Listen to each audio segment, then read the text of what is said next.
Meus prezados irmãos, minhas prezadas irmãs, muito boa tarde a todos e a todas aqui presentes. Pedimos a todos que façam a gentileza de colocarem os telefones celulares no modo silencioso e vamos dar início aos nossos estudos e orações dessa tarde. Pai nosso que estais nos céus, santificado seja o vosso santo nome, venha a nós o vosso reino, seja feita a vossa vontade, assim na terra como em todo o universo. O pão nosso de cada dia nos dai hoje. Perdoai as nossas ofensas, assim como perdoamos aqueles que têm nos ofendido. Não nos deixeis cair em novas faltas, livrai-nos, Senhor, de todo mal, pois que vossos são o reino, o poder, a majestade, a glória, para todo sempre, que assim seja. E em nome de Deus, de Jesus, nosso mestre amado, de Paulo de Tarso, patrono da nossa casa de oração, estudo e trabalho, dos nossos amigos e benfeitores espirituais, estamos iniciando os nossos estudos dessa tarde, na santa e bendita paz, que assim seja. Do capítulo 24 do Evangelho segundo o Espiritismo, não ponhais a candeia debaixo do alqueire, nós temos o item 11, não são os que gozam saúde que precisam de médico. Estando Jesus à mesa, em casa desse homem, que era Mateus, vieram aí ter muitos publicanos e gente de má vida, que se puseram à mesa com Jesus e de seus discípulos. O que fez que os fariseus, notando-o, dissessem aos discípulos: como é que o vosso mestre come com publicanos e pessoas de má vida? Tendo-os ouvido, disse-lhes Jesus: não são os que gozam saúde que precisam de médico. Mateus, capítulo 9, versículos 10 a 12. Passamos a palavra a Luciana para iniciar os comentários dessa tarde. Boa tarde a todos. Que a paz de Jesus envolva todos nós. Agradecemos a oportunidade de estar aqui, nesse sábado, nesse momento agradável em que buscamos o alimento, o fortalecimento ao nosso espírito. Bom, os estudos dessa tarde, do capítulo 24, o item 11, em que Mateus nos fala que certa feita Jesus, estando sentado à mesa na casa de Mateus, aproxima-se dele algumas pessoas que traziam um coração entristecidos, pessoas que traziam insegurança, doentes, e que viam no Mestre esse amigo divino, que trazia ali o consolo, que trazia ali a força, que trazia ali a esperança. E nesse cenário em que Mateus nos traz, existia também um outro grupo, os fariseus, e que naquele momento olhava aquele cenário ali com um tom de crítica, porque eles pensavam: como pode um mestre, como pode ser aquele que era considerado um santo, que era considerado ali um homem de bem, que falava ali sobre Deus, sentar junto com pessoas de má vida? Aqueles fariseus que traziam ali o coração ainda endurecido pelo egoísmo, pelo orgulho, aqueles em que exteriores, que achavam que para se tornar puros tinham que estar afastados dos demais, não cumprindo assim a lei maior, que é a lei de amor e caridade. E eles que observavam Jesus em todos os momentos e constantemente eles olhavam, tentavam ali trazer a Jesus um certo embaraço, como podemos dizer, colocar Jesus em xeque, né? E não foi diferente nesse contexto. Eles dizem: como é que o vosso mestre come com os publicanos e o de má vida? E Jesus então naquele momento, né, diz: não são os que gozam de saúde que precisam de médico. Essa fala de Jesus, quando Jesus pronuncia isso, e na época, pela maturidade ainda do ser, talvez fosse entendido que Jesus queria dizer ali que os fariseus eram sãos e que aqueles que se aproximavam dele eram os doentes. Mas graças a esse Consolador prometido, graças à misericórdia divina, nesse processo de reencarnação, de progresso espiritual, hoje nós podemos compreender quão grande, quão profundo foi esse dizer do Cristo, porque ali ele estava falando para todos que se encontravam ali naquele contexto, aqueles que estavam próximos a ele, os publicanos, os que eram considerados de má vida, como também os fariseus. E se não dizer que os fariseus ainda eram os que mais estavam doentes, porque aqueles que estavam próximos a Jesus, que se acercavam de Jesus, eles já tinham o coração aberto a receber essas pílulas, esse remédio, esse tratamento para a alma. Os fariseus não. Se encontravam doentes pelo orgulho, pelo egoísmo, que, como vimos no livro dos Espíritos, nos traz que são as chagas da humanidade. Então eles se encontravam doentes da alma e recusavam ali o tratamento, porque eram orgulhosos, não aceitavam o tratamento. Emmanuel, numa belíssima página do livro da Esperança, chamada Anjo Divino Médico, ele inicia essa página trazendo aqui os registros de Mateus, do capítulo 9, que Jesus fala sobre os que não são os que gozam de saúde, que precisam do médico. E logo depois ele traz um trecho do item 12 desse capítulo. E ele vai dizer nesse trecho em que aqueles que acercavam-se de Jesus, considerado por ele aqui os cegos dóceis, pois eles sabiam que estavam doentes, mas procuravam ali no Cristo o remédio. E ele também vai apresentar que Jesus se acercava desses e não daqueles orgulhosos que julgavam possuir toda luz e nada precisar. A figura aí do fariseu, que não aceitava ali o tratamento em que Jesus trouxe a todos nós.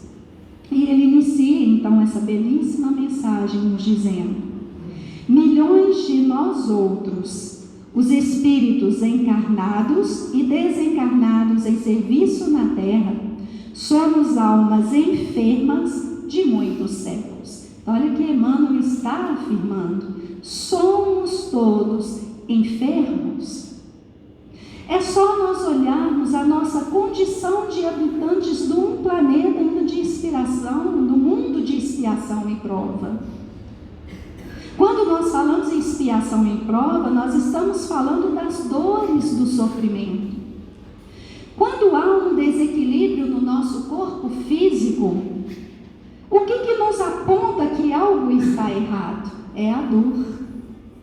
A dor nos aponta que algo está em desajuste no nosso corpo físico. Então, se esse mundo em que habitamos ainda há a dor e o sofrimento, está nos apontando a nossa condição de enfermos.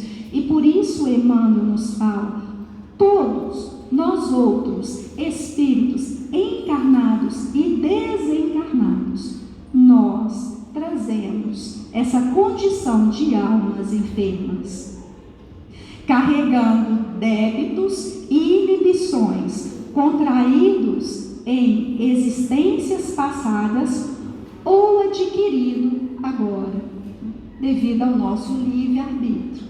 Então, aquilo que fizermos, né, é ali a lei de causa e efeito, uma das leis do Pai. E quando nós falamos das leis de Deus, das leis divinas, nós falamos das leis que trazem um equilíbrio, que regem toda a criação. E no livro dos Espíritos, se não me engano, a questão 614, nos fala que o homem só é infeliz quando afasta dessas leis. E ali, então, Emmanuel nos fala que nós carregamos esses débitos e inibições contraídos em existências passadas ou adquiridas agora, proclamamos em palavras sentidas que Jesus é o nosso divino médico. E aí nós paramos um pouquinho para refletir, para que a gente possa proclamar que Jesus é o nosso divino médico. Primeiro, nós temos que ter essencialmente a aceitação. Nós precisamos aceitar que somos espíritos enfermos. Porque se não aceitarmos a nossa condição de enfermos, nós vamos estar agindo como os fariseus, que traziam o coração endurecido e fechado para receber desse divino mestre o remédio, a pílula, para auxiliar no nosso tratamento, na terapia da nossa alma. Então é necessário a aceitação. E quando falamos, e Emmanuel traz aqui, que Jesus é o nosso divino médico, no capítulo 6 do Evangelho segundo o Espiritismo, que tem como título Cristo Consolador, Emmanuel, nas instruções dos Espíritos, ele traz mensagens do Espírito de verdade. E no item 7, ele diz assim: eu sou o grande médico das almas e venho trazer-vos o remédio que vos há de curar. Venho salvá-los. Mais à frente ele diz: não busquei alhures, em outros lugares, a força e a consolação, pois que o mundo é impotente para dá-las. E mais à frente ele diz: extirpados, eliminados sejam vossas almas doloridas. Aí ele vai trazer a condição aí do adoecimento da alma, a impiedade, ou seja, a crueldade, a falta de caridade, a mentira, o erro e a incredulidade. São razões aí do adoecimento da alma. E Emmanuel continua a nos dizer então: basta uma ligeira reflexão para encontrar no Evangelho a coleção de receitas articuladas por ele com vista à terapia da alma. Todas as indicações do sublime formulário primam pela segurança e concisão. Ou seja, tudo aquilo que achamos de orientação para essa terapia da alma é seguro, não tem erro. Prima, e a segurança é o aspecto principal desse tratamento. É exato. Não tem aquele pílula aqui, aí não dá certo, eu vou num outro médico, tomo um outro remédio, não deu muito certo, aí eu passo por um outro tratamento. Com Jesus não. Com Jesus não há essas condições. O tratamento é exato, é único, é seguro. E ali Emmanuel, ele vem então trazendo exemplos desse adoecimento da alma, como também trazendo ali as orientações em que ele diz que o Evangelho traz, essas receitas sublimes trazidas por esse divino médico. E ele começa a nos dizer sobre as perturbações do egoísmo. Então ele fala nas perturbações do egoísmo. A receita é: faze aos outros o que desejas que os outros te façam. Então se coloque no lugar do outro. Assim você vai começar a trabalhar e a combater o egoísmo. Nas convulsões da cólera, olha que interessante o que ele traz aqui sobre as convulsões da cólera. Quando no corpo físico há uma convulsão, a convulsão são espasmos involuntários que sofre ali o corpo, muitas vezes violento. A pessoa começa a se debater, e nessa condição de convulsão, muitas vezes é acompanhado por uma perda da consciência. A pessoa ali ou desmaia no processo de convulsão, ou então ela esquece o que aconteceu. Quando passa o momento da convulsão, ela não sabe o que aconteceu, né? E aí ele traz o exemplo aí da cólera. Já viu um ataque de fúria? Uma pessoa com raiva, né? A pessoa até estremece quando ela está com raiva. Olha as convulsões aí. E aí vem a perda da consciência, porque muitas vezes a pessoa entra num processo, a consciência é essa capacidade que o indivíduo tem de processar, de entender, de perceber, compreender o que passa em volta. Então, nesse processo de ira, muitas vezes a pessoa não compreende, ela não vê o que está se passando em volta, se entrega aos instintos, causando aí uma dor maior. Aí a gente vê aí nos noticiários, né, o desastre aí nas famílias, que muitas vezes chegam a tirar a vida um do outro, num acesso de raiva, nos incidentes aí, no trânsito, no trabalho. Então veja como cega, é aquela perda da consciência. E quando passa aquele acesso de raiva, a pessoa para e fala: poxa, por que eu fiz isso? Acabei com a minha vida. Aí bate a consciência, né? Por que eu fui agir dessa forma? E aí, buscando ali nas receitas sublimes, nós achamos a orientação que nos diz: na paciência possuirás a ti mesmo. Isso está registrado em Mateus. É um ensinamento do Cristo. A paciência, ela é o remédio, é a pílula ali contra essas convulsões do ódio. Porque através dela possuirás a ti mesmo. Nós teremos o controle, né? Lembram ali quem viu, né, ou quem leu Nosso Lar? Quando Lísia chega para o André com a água da paciência, para que ele pudesse se calar e refletir um pouquinho no que estava fazendo. Então nós temos que buscar nas nossas vidas, as nossas ações, trabalhar essa paciência, afastar de situações que podem nos levar a essas convulsões do ódio. Só assim nós vamos ter controle a nós mesmos.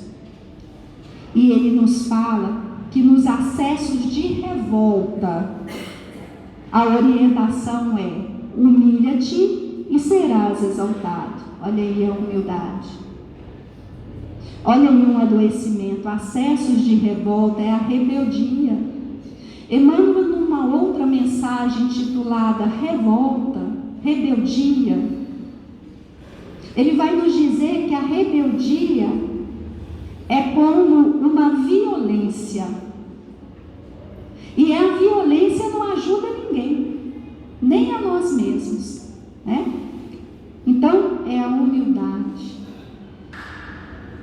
Na paranoia da vaidade, a paranoia ali, que é um processo, né, um estado psicológico, uma obsessão muitas vezes, daquele que se preocupa muito com a aparência ou com as qualidades intelectuais, é aquele ser que gosta de sempre estar sendo aplaudido, de sempre estar sendo valorizado, sempre se ver melhor do que os outros, entra num processo de paranoia. É o que Emmanuel fala, da paranoia da vaidade.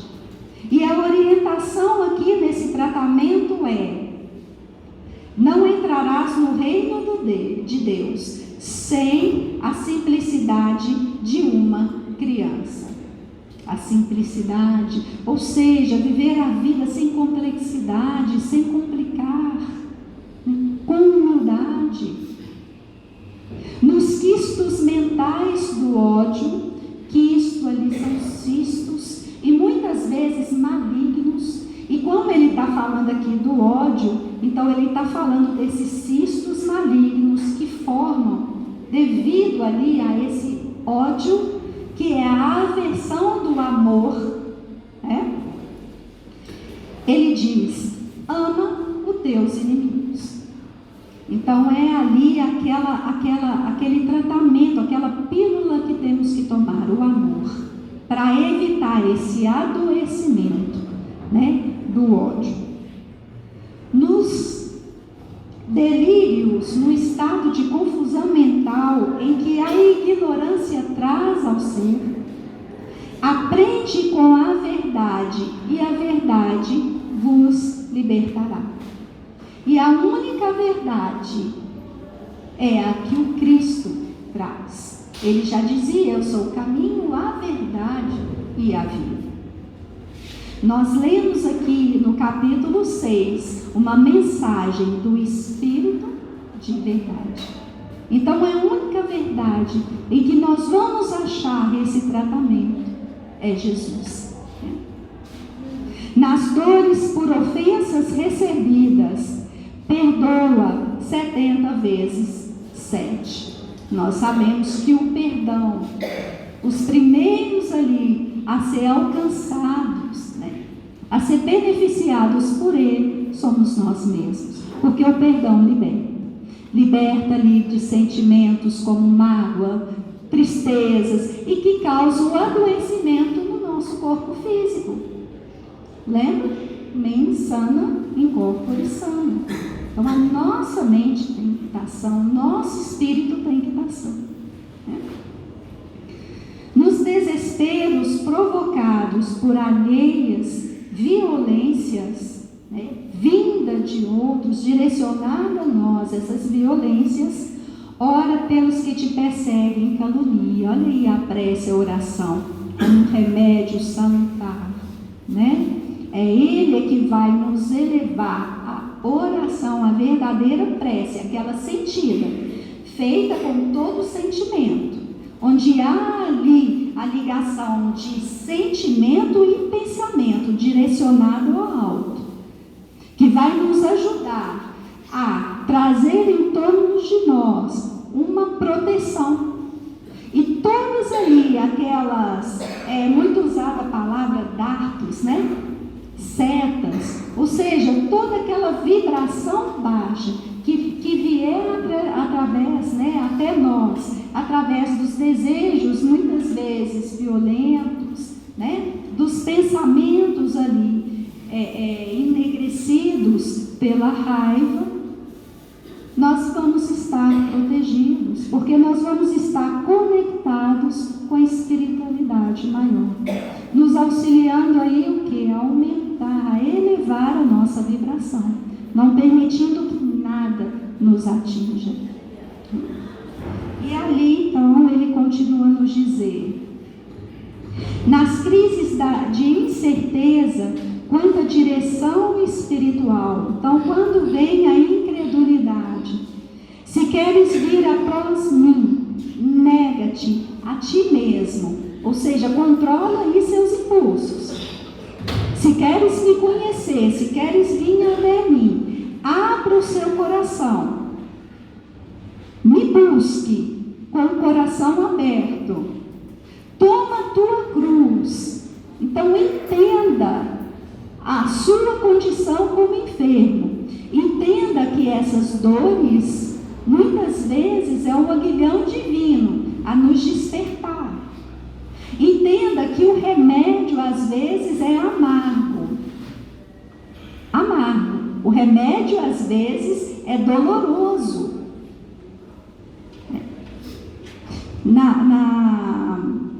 Lembram o metiolate? Numa época mais, né? Na minha época eu ainda peguei o metiolate, que a gente corria, acho que a gente até melhorava para não passar o metiolate, que era da pior, né? O trem ardia pior do que tudo. Ou mesmo a Novaldina, quando a gente tinha febre, né? Com aquele gosto amargo, mas é essencial para melhorarmos, para a cura, né? Por mais doloroso e amargo que fosse, nos trazia a cura. Então, muitas vezes a nossa cruz realmente vai ser pesada. Realmente a dor vem para nos ensinar, né? E temos que aproveitar e lembrar que não estamos sozinhos. Nós não estamos sozinhos nesse processo. E Jesus diz: segue-me, toma a sua cruz e segue-me. Então, Emmanuel vai concluir essa belíssima mensagem, né? A nos dizer que nós, as consciências que nos reconhecemos endividadas, regozijamo-nos com a declaração consoladora do Cristo. Não são os que gozam de saúde os que precisam de médico. Então nós nos consolamos porque nós hoje temos a oportunidade de entender quão profundo que Jesus quis nos dizer, a falar que somos sim enfermos, mas Ele é um médico que não nos abandona, né? Ele prometeu isso: não os deixarei órfãos. Ele está sempre ali por nós.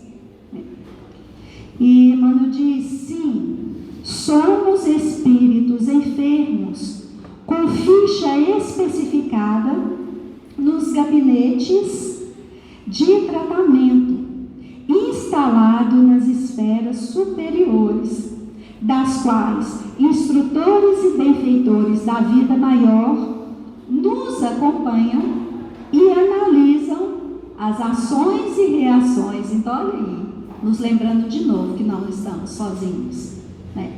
Todos nós estamos sendo acompanhados nesse processo, nesse tratamento, nessa terapia da alma. Mas ele diz assim, olha, mas é preciso considerar que o facultativo, aí ele está se referindo ao médico. Então, considerar que o médico, mesmo sendo o nosso Senhor Jesus Cristo, não pode salvar o doente e nem auxiliá-lo de todo, se o doente persiste em fugir do remédio.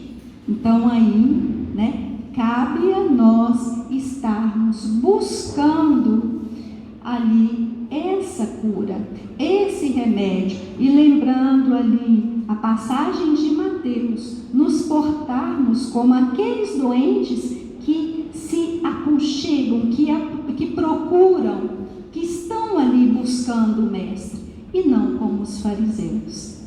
E para finalizar a minha participação, eu trago aqui também do livro Busca e Acharás, de André Luiz, uma mensagem de André Luiz, em que ele vai falar sobre as drágeas da saúde, o remédio à saúde. E ele fala assim: obstáculos, trabalhe sempre. Problemas, ação discreta. Provações, aceite-as. Ofensas, perdoe. Tribulações, paciência.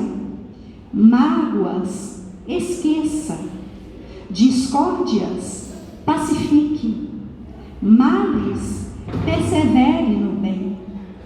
Incompreensões, entendamos. Fracasso, recomece. Conflito no lar, tolerância. Solidão, ampare a alguém.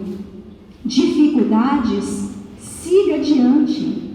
Maledicência, silencie. Perturbações, mais calma. Cansaço, renove-se. Perigo iminente, oração. Reclamações, sirva mais. Adversários, respeite-os. Tempestade na vida, confie em Deus. Que Jesus nos abençoe a todos.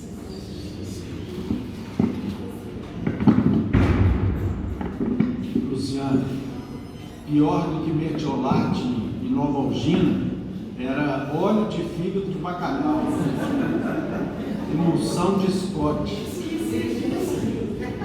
que minha mãe me obrigava a tomar. Fez efeito, bem mais forte com o passar do tempo, bem mais forte. Meus irmãos, minhas irmãs, boa tarde a todos.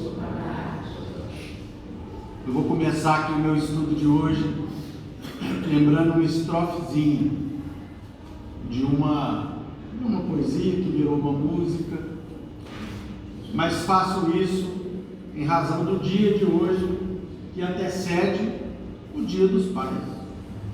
Não é verdade?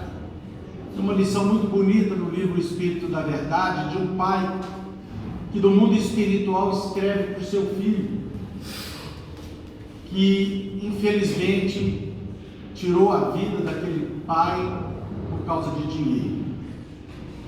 E o pai então, numa confissão ao mesmo tempo arrependida e cheia de amor e de perdão, lá para as tantas ele diz assim: é verdade que as mães detêm toda a capacidade de amar os seus filhos, mas os pais também amam.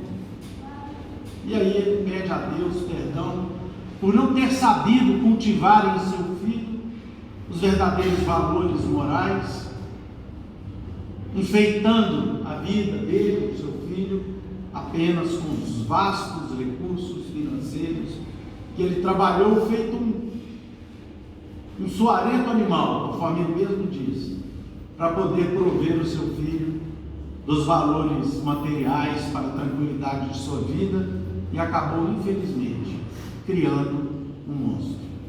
E ele pede ao final dessa belíssima página que Jesus conceda a ele as bênçãos de reencarnar com seu filho, para que numa outra existência, para que numa outra vida, eles possam vir caminhar juntos em busca da sua redenção, porque ele também, meu pai, se considerava um delinquente.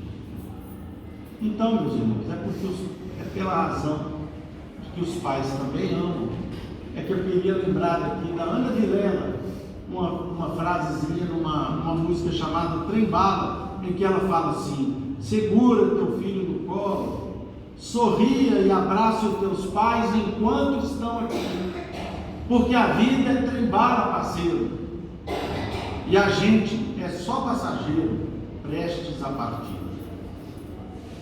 E ainda, homenageando todos os pais aqui presentes do nosso querido solar, e faço isso na pessoa de duas figuras queridas ao meu coração.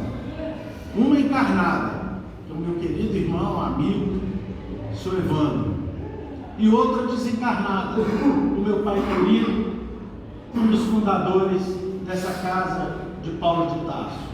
Em nome dos dois, eu cumprimento todos os papais aqui presentes e os que não estão presentes, pedindo a Jesus que abençoe suas vidas, muito mais do que apenas o apelo comercial do dia, mas que abençoe suas vidas, ajudando aquelas que se encontram ao seu lado a cuidar dos seus filhos.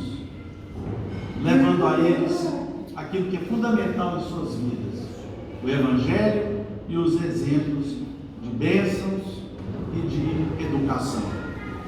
E para terminar aqui a minha singelíssima homenagem, muito mais uma lembrança, eu vou trazer para vocês aqui uma oração, que é a oração para a bênção dos pais.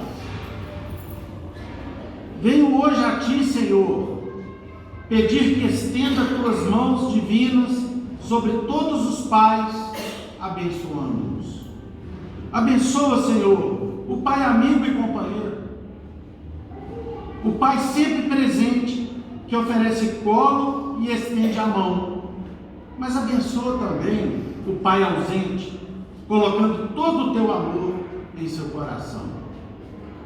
Abençoa, Senhor, o pai que hoje recebe o abraço dos filhos e o pai que chora a ausência do filho que partiu para os Teus braços.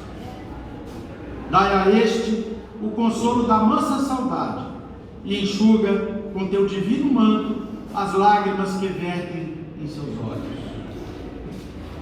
Estenda, Senhor, Tuas mãos de amor sobre todos os pais, concedendo a eles os dons da paciência, da compreensão, da tranquilidade, da ternura, da justiça e a fé na vida e em seus filhos, e amor, muito amor.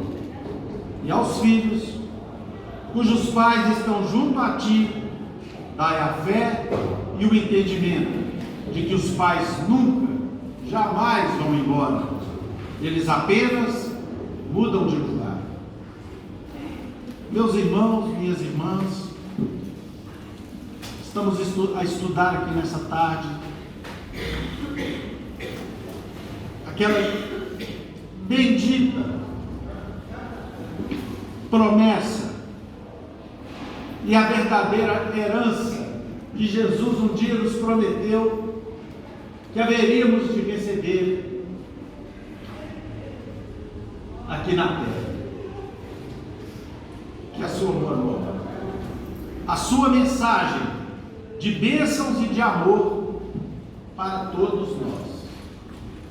Estamos aqui hoje, passados mais de 2000 anos, avaliando o que temos feito dessa mensagem do nosso Senhor Jesus. Falávamos aqui há pouco, junto com o nosso querido irmão Djalma, sobre o tempo que se desdobrou desde o início dessa casa. Essa casa a qual carinhosamente sempre procuramos denominar como uma casa de oração, uma casa de trabalho, uma casa de estudo. E nos alegra muito, meus irmãos, confesso para vocês, do fundo do meu coração,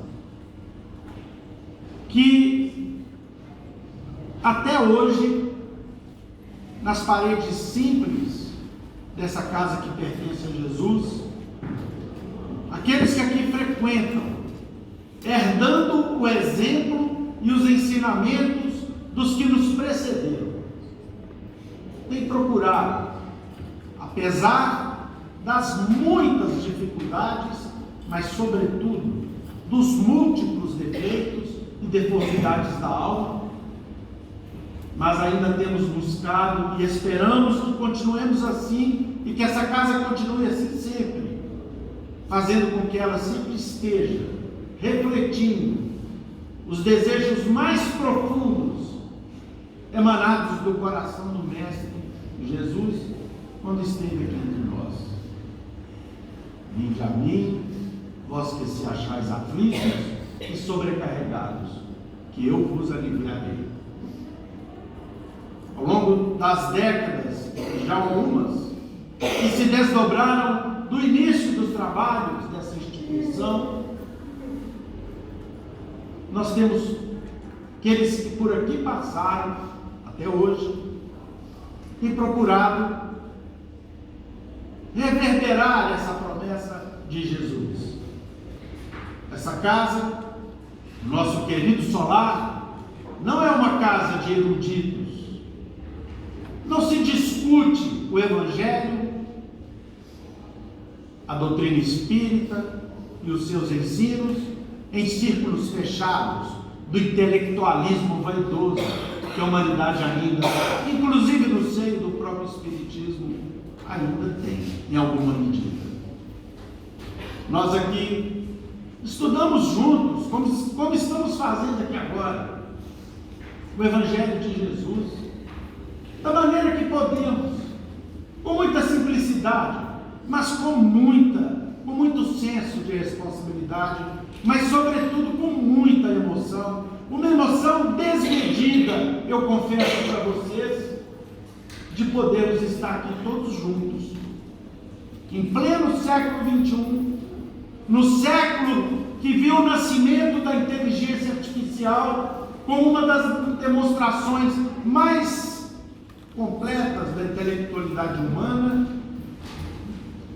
mas um século que ainda enxerga tanto sofrimento, tanta dor, tanto egoísmo, tanta vaidade nos corações de muitos irmãos da humanidade, mas que vemos de maneira muito abençoada, podemos repetir aquilo que os primeiros cristãos faziam, ora nas catacumbas, fugindo da repressão e da morte de Roma, ora nas ruas empoeiradas e barulhentas de Jerusalém, e ora na Casa do Caminho, a primeira instituição espírita cristã, criada por inspiração do Cristo, pelos seus discípulos, e que nós procuramos, passados mais de 2000 anos, meus irmãos, singelamente imitar. É isso que nos traz aqui há tantas décadas. É esse sentimento que nós presenciamos nos corações daqueles que iniciaram essa tarefa um dia com tanta boa vontade, com as dificuldades naturais dos tempos passados, inclusive de locomoção, de acesso à região da Pampulha, tão distante daquele tempo, para aqueles que moravam nos bairros mais centrais de Belo Horizonte. É esse espírito fraternal, é esse espírito cristão, genuinamente cristão, meus irmãos, que nós precisamos cultivar nesse nosso cantinho abençoado. Todas as vezes que para que nos dirigimos, nos traz uma felicidade imensa podermos abraçar a cada um de vocês, trocarmos energias verdadeiras, palavras sinceras de confraternização daqueles que amam ou procuram amar da maneira mais aproximada possível que um dia Jesus nos ensinou. Poderíamos pensar assim: essa casa então beira a perfeição. Longe disso, meus irmãos, longe disso. Ela ainda reflete as nossas limitações, que são muitas, mas o Evangelho que aqui se estuda, sobre o qual aqui nós refletimos, esse sim é imaculado, continua brilhando e nos fazendo emocionar, continua vibrando dentro dos nossos corações e das nossas almas, fazendo com que todas as vezes que para esta reunião nos dirijamos, cheguemos aqui com os corações repletos de alegria e de felicidade por estarmos aqui juntos, mais uma vez. Essa é a doutrina espírita, consoladora, que o Cristo nos prometeu que enviaria e que está aqui hoje nos consolando, sim. Ai de mim, se não tivesse nascido num berço espírita. Ai de mim, se não tivesse tido os exemplos que tive, além do óleo de fígado de bacalhau que tive que tomar. que era magricela demais. Ai de mim, não fosse meus pais me pegando pelas mãos e me trazendo para as filas enormes que tínhamos nessa casa nos idos tempos da década de 60, e me obrigando a estar na fila com todos os irmãos aqui presentes, que confesso para vocês, não era nada de difícil para mim, porque muito cedo aprendi a amar essa casa. E apesar de não ter conseguido ainda, nem de longe, exercer o evangelismo que o Cristo nos ensinou, mas confesso a vocês que aprendi a amar essa casa, especialmente pelo que ela significa para os nossos corações. A doutrina espírita, se pudermos fazer um resumo absoluto do que ela significa para nós, e para mim em particular, esse resumo seria amor e consolação. Amor e consolação. E relembramos, meus irmãos, os ensinos dessa tarde, que não são os que gozam saúde que precisam de médico, segundo nos relata o evangelista Mateus. As pessoas criticavam Cristo porque ele não apenas estudou e confundiu logo menino a cabeça dos doutores da lei. Ele aí não teve espaço. Mas o Cristo veio para o povo. Jesus veio para as gentes simples, aqueles aos quais ele denominou como pobres de espírito. Jesus veio para os sofredores. Jesus não veio naquele instante para Caifás ou para Anás, muito menos para Pilatos, representando a grandeza temporária e passageira do Império Romano. Jesus veio para Pedro, Jesus veio para Mateus, Jesus veio para Maria de Magdala, Jesus veio para Joana de Cusa, Jesus veio para os irmãos doentes, para os obsidiados, para os perseguidos, para os esquecidos, para os deserdados da sorte do mundo, mas não jamais deserdados do caminho de Deus. Então foi para nós que Jesus veio, porque em alguma medida, em algum tempo, fomos assim, criaturas ainda necessitadas do amparo de Deus, e hoje mais do que nunca, esclarecidos pela fé raciocinada que o Espiritismo nos traz, em que demonstra de maneira muito clara de que não será a vaidade e o orgulho humanos que haverão de compreender os ensinos de Jesus ainda nos dias que passam, mas sim os corações, como dizíamos aqui há pouco, vergados pela dor, transformados pelo sofrimento, trabalhados pelas necessidades que a vida nos impõe, especialmente nesse mundo de expiação e de provas que nós estamos construindo ao longo dos séculos, mas que nós, como disse um dia Einstein, quando criticavam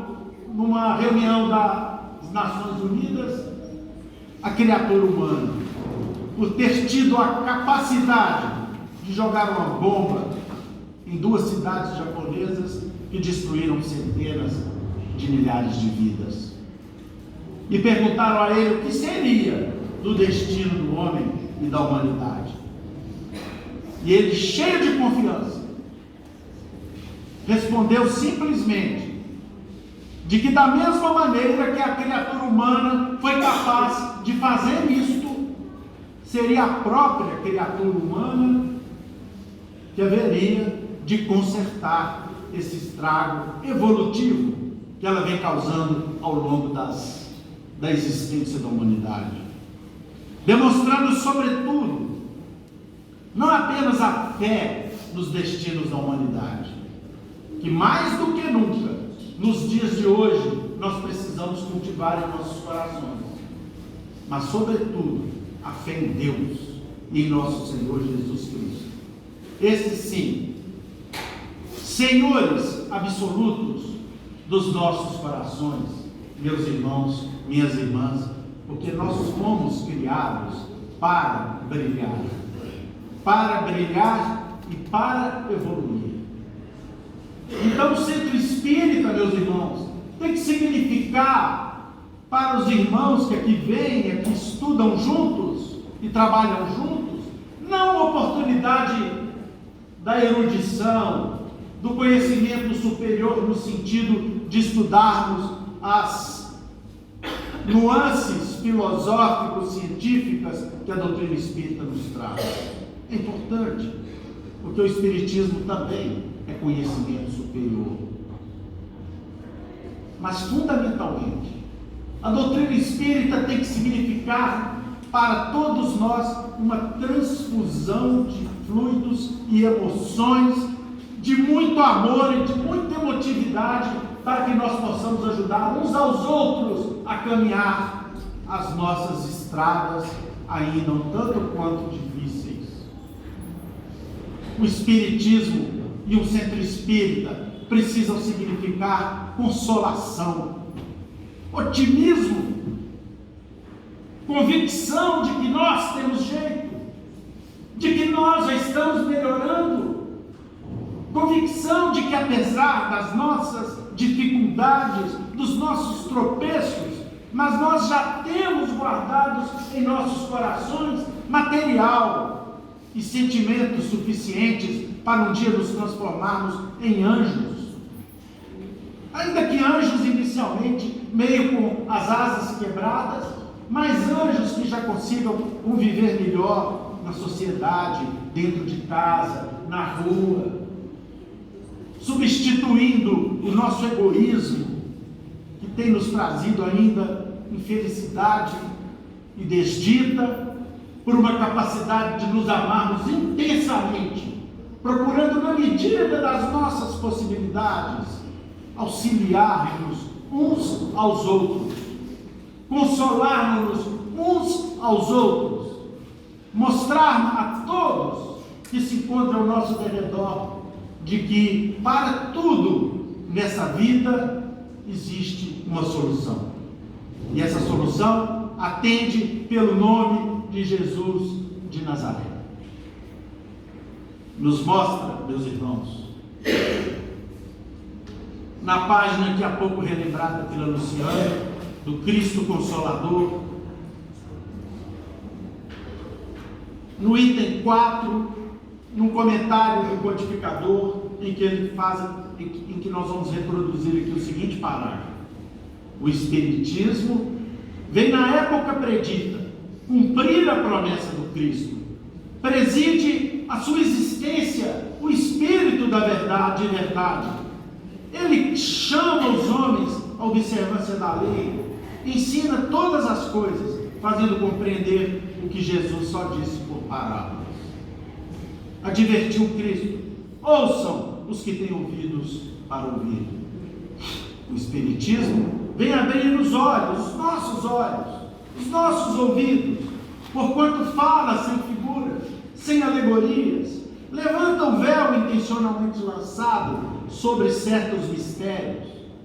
O Espiritismo vem finalmente trazer a consolação suprema aos deserdados da terra e a todos os que sofrem, atribuindo causa justa e finalidade útil a todas as dores. E num dos ensinos contidos aqui no Evangelho segundo o Espiritismo, nós vamos encontrar a seguinte frase: a dor é uma bênção que Deus envia a seus eleitos. É a doutrina espírita, meus irmãos, minhas irmãs, reproduzindo o ensino genuíno de Jesus, que nos consegue explicar a razão da dor e consegue suavizar o fardo pesado que todos nós aqui em alguma medida, carregamos em nossas vidas. Eu gostaria de encerrar a minha preleção cheia de entusiasmo, confesso, sem brinco, mas com emoção de estar aqui com vocês. E à medida que o tempo avança em nossas vidas, confesso para vocês que a minha emoção se redobra. Confesso com muita sinceridade. Porque mesmo as pessoas ainda localizadas na retaguarda do processo evolutivo, como é o meu caso, também sentem emoção, também se emocionam. E nós vamos lembrar então do primeiro centro espírita construído aqui na Terra pelos discípulos e que se chamava a Casa do Caminho. Olhem que lição maravilhosa e como que os centros espíritas existentes no mundo têm que se basear nesse exemplo maior, que era a Casa do Caminho, construída pelos discípulos sob a inspiração de Jesus, que não apenas ressuscitou, mas esteve com os discípulos durante 40 dias, traçando junto com eles o trabalho que haveria de iniciar para a implantação definitiva da Igreja de Jesus, da construção da Boa Nova aqui na Terra. E uma dessas programações foi a construção da primeira casa de atendimento fraterno às criaturas humanas. A gente sempre repete isso aqui. Não existia similar no mundo.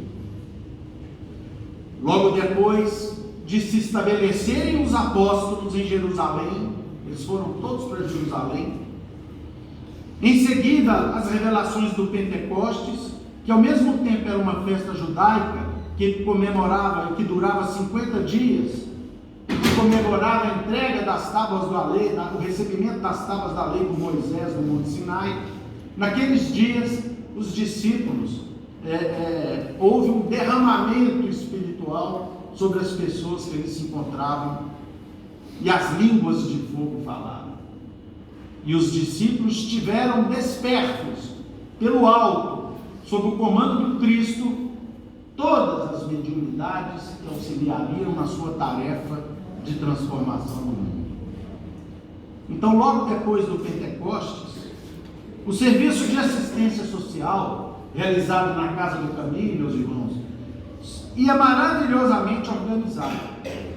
Não obstante as perseguições que já começavam, quando a casa acolhedora, ou seja, a Casa do Caminho, solar daquele tempo, construído pelos discípulos de Jesus e sob a inspiração dele, que era dirigido por Simão Pedro, foi procurado por uma infeliz mulher.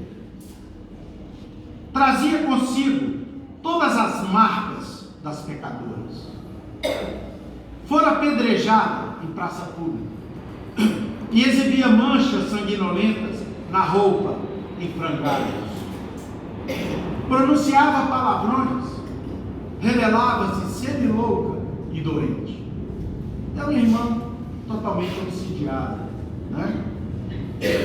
As senhoras do reduto, que eu não sei se os irmãos e as irmãs se lembram, mas a Casa do Caminho foi construída pelos discípulos e eles mudaram para lá, alguns deles com suas famílias, para poderem ajudar os filhos do coração de Jesus. E lá aquelas senhoras então, que ainda estavam impregnadas de alguma sorte, em alguma quantidade, pela lei, retraíram-se alarmadas quando aquela mulher ali chegou. E o próprio Pedro, que recebera preciosas lições do Senhor, titubeou, vacilou, quanto à atitude que seria a mais adequada diante daquele caso. Como havia-se nas circunstâncias, destinava-se aquela casa ao abrigo e o recolhimento de criaturas desventuradas. Entretanto, como classificar a triste posição daquela mulher que naturalmente buscara o vaso da angústia nos excessivos prazeres da vida? Como é que nós vamos acatar uma mulher dessa aqui dentro? Pensou Pedro, né? E as mulheres que estão aqui, e as famílias que moram aqui dentro? Essa mulher procurou isso que ela está vivenciando hoje, isso na cabeça de Pedro, que ainda tinha dentro do seu coração, em alguma medida, os rigores da lei de Moisés. Não estaria sofredora resgatando os próprios débitos? Se bebera com loucura na taça dos prazeres, não lhe caberia agora o fel da aflição? Dispunha a pedir-lhe que se afastasse, quando recordou então a necessidade de orar. Se o caso era omisso nas disposições que regiam o Instituto Fraterno, tornava-se imperioso consultar a inspiração de Jesus. O mestre lhe ditaria o que fazer. Buscar-lhe-ia, por isso, o conselho em uma prece ardente. Enquanto a infortunada aguardava a resposta, sob as vaias e comentários da pequena multidão que ele contemplava as feridas, o apóstolo buscou a solidão do santuário doméstico e implorou a proteção do amigo divino que fora crucificado. Em breves instantes, viu Jesus, nimbado de claridade resplandecente, não longe de suas mãos, que se estenderam suplicantes. Mestre, rogou Pedro, atacando diretamente o assunto, como quem sabia da brevidade daqueles momentos inesquecíveis. Temos a entrada aqui, mestre, uma pecadora, reconhecidamente entregue ao mal. Ajuda-me, inspira-me, que farei? O Salvador entreabriu os lábios sublimes e respondeu: Pedro, eu não vim curar os sãos. O discípulo entendeu a referência, mas ponderando a grave responsabilidade de quem administra, acrescentou: Senhor, estamos agora sem a tua orientação direta e visível. Nós vamos receber essa mulher nesse lar para quê? A fim de julgá-la? Com o mesmo olhar sereno, Jesus respondeu: nesse mistério, Pedro, com esse objetivo, Simão Pedro, permanecem na terra numerosos juízes. Então, Senhor, nós vamos recebê-lo para fazer-lhe sentir a extensão dos seus erros? Indagou Simão, já em lágrimas. Não, Pedro, de forma alguma, respondeu Jesus. Para dar-lhe conhecimento da penúria em que vive, conta a nossa irmã nas vias públicas, milhares de bocas que amaldiçoam e outras tantas mãos que apedrejam. Então, Senhor, será para conferir-lhe a noção do padecimento em que se mergulhou por si mesmo? Também não, meu caro Simão. Em tarefa ingrata como essa, vivem aqueles que a exploram, dando-lhe fome e sede, pranto e aflição. Então, Senhor, para dizer-lhe das penas que a esperam neste e no outro mundo, e é nisso que nós espíritas precisamos refletir. Nós somos sabedores da imortalidade da alma, nós somos sabedores das penas relacionadas às leis de causa e efeito, de ação e reação. Mas será que nós vamos ficar lembrando aos nossos irmãos que sofrem e que nos pedem o atendimento fraterno, que eles estão apenas em resgate do mal que fizeram, ou vamos consolá-los? Nós vamos transformar a nossa casa espírita num reformatório ou num local de consolação e de ajuda? Esse é o desafio das casas espíritas de hoje. E Jesus responde a Pedro: ainda não, Pedro. Nesse labor terrível respiram os espíritos acusadores que não hesitam na condenação em nome de Deus, esquecendo as próprias faltas. O ex-pescador de Cafarnaum então chorou suplicante, porque no íntimo ele desejava desejava conformar-se com os ditames da justiça, exemplificando ao mesmo tempo com o amor que o Cristo lhe havia negado. Arquejava, ou seja, respirava com dificuldade, soluçante, ignorando como prosseguir nas indagações. Mas Jesus dele se acercou, iluminado e benevolente, enxugou-lhe as lágrimas que corriam abundantemente no rosto do velho lidador e concluiu: Pedro, e aí eu peço atenção, meus irmãos, no ensino de Jesus. Pedro, para ferir e amaldiçoar, sentenciar e punir, a cidade e o campo estão cheios de maus servidores. Nosso ministério, vejam, espíritas que desejam ser espíritas cristãos. O nosso ministério ultrapassa a própria justiça. O Evangelho, para ser realizado, reclama o concurso de quem ampara e educa, edifica e salva, consola e renuncia, ama e perdoa. Abre, Pedro, acesso à nossa irmã transviada e auxilia no reerguimento. Não a precipites em despenhadeiros mais fundos. Arranca-a da morte e traze-a para a vida. Não te esqueças de que somos portadores da boa nova da salvação. Não nos esqueçamos que devemos ser portadores da boa nova da salvação. Logo após, entrou em silêncio, diluindo-se a figura irradiante na claridade efêmera, passageira da hora vespertina, ou seja, da tardinha. O apóstolo levantou-se, deu alguns passos, atravessou a extensa fileira de irmãos espantados, abriu de manso a porta e dirigiu-se à mulher num tom acolhedor. Entre, a casa é sua. Quem sois? Interrogou a infeliz, assombrada. Eu? Falou Pedro, com os olhos empapuçados de chorar. E concluiu: eu sou seu irmão. Essa, meus irmãos, essa é a síntese do ensinamento de Jesus para a tarde de hoje. É por isso que nos tratamos na doutrina espírita como irmãos, que é o que somos, que é o que devemos ser, que é o que precisamos ser.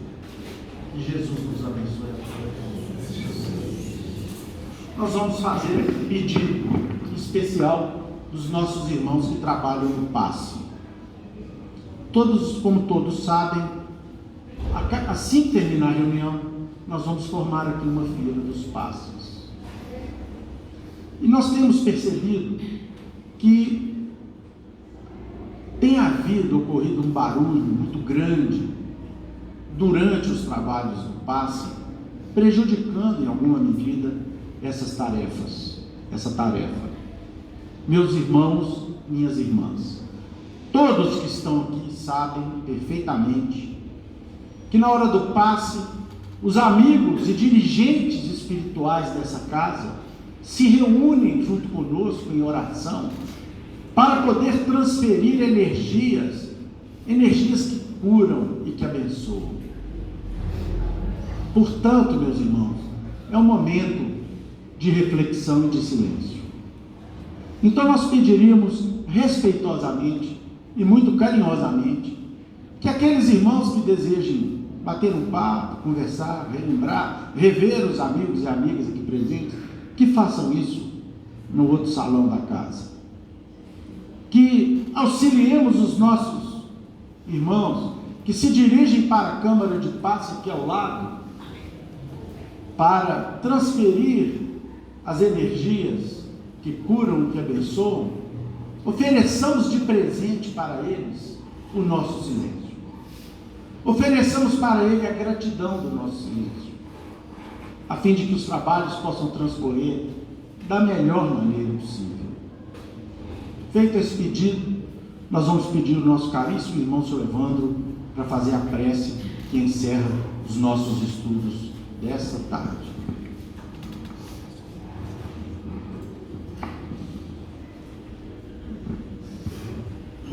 Querido Mestre Jesus, estamos agradecendo a oportunidade de estudarmos convosco os vossos ensinamentos da tarde, através do Consolador prometido.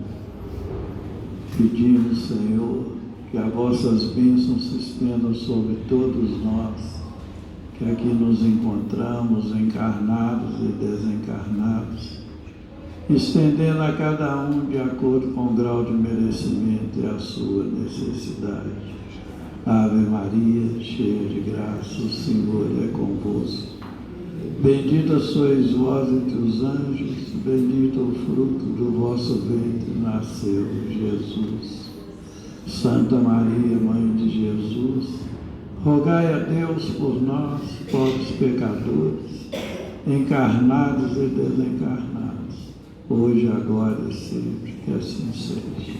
Devolvemos a palavra ao nosso irmão Euler, para que ele possa encerrar a reunião da tarde. E em nome de Deus, de Jesus, nosso mestre amado, de Paulo de Tarso, patrono da nossa casa de oração, estudo e trabalho, e dos nossos amigos e benfeitores espirituais, estamos encerrando os nossos estudos evangélicos e doutrinários deste sábado, na santa e bendita paz. Assim seja.